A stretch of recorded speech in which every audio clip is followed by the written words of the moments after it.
I will be not just 5 minutes, but 4 minutes because I am scared of speak one. When I saw the program, I was very excited that I would be early because I felt like people would be energetic and paying attention, and then I saw who I was following and I almost cried. So I'm not even going to try to be that entertaining or powerful or meaningful. I'm just going to talk about data. My name is Ben Reno-Weber, and I'm the project director for the Greater Louisville Project. The Greater Louisville Project is a donor-funded consortium that is focused on tracking our community's progress on the 4 deep drivers that enable our community's success. Those are very highly aligned with the Urban League.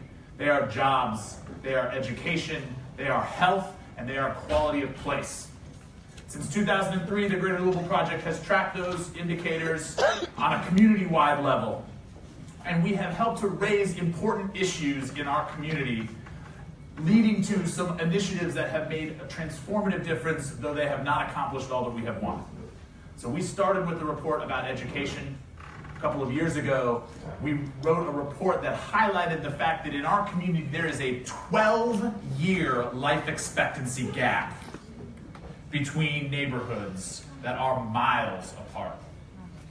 Right? You heard Hannah talk about why your zip code defines important things about your life. Well, the Greater Louisville Project is dedicated to highlighting what those things are and wrapping them into a story that our community can tell itself about why it is so important. If we are going to be as successful as a whole, we have to be successful for everyone. So the last area of our focus is quality of place, quality of life. And it is under that umbrella that we released a report last year about neighborhoods in our community, neighborhoods of concentrated poverty. And we highlighted the fact that 1 in 7 Louisvillians is growing up in a neighborhood of concentrated poverty. And that escaping that poverty is going to require more than just any individual intervention. Because the issues that surround poverty are not individual issues. So I'm going to start with a stat that is staggering to me.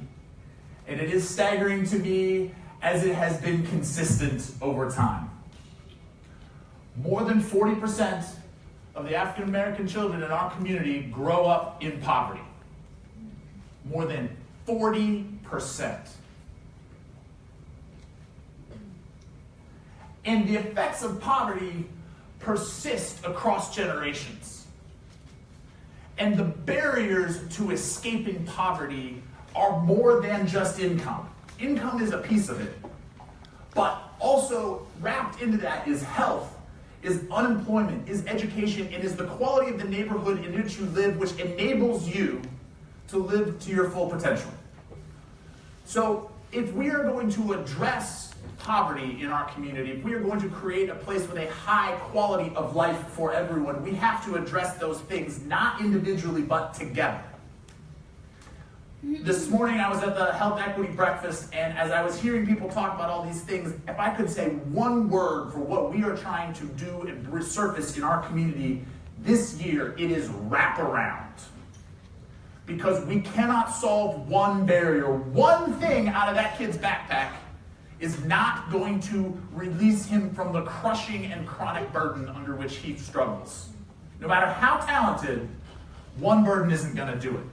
We are going to need to come together in new ways to talk about how we address that.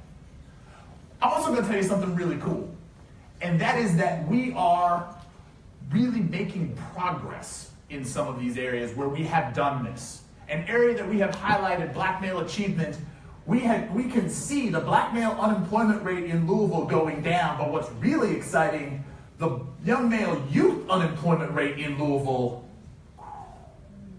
And that is not because we said, oh, all of a sudden there are jobs. That's part of it. It's because we have made a number of community initiatives that wrap around and make those jobs accessible to people, removing barriers seen and unseen.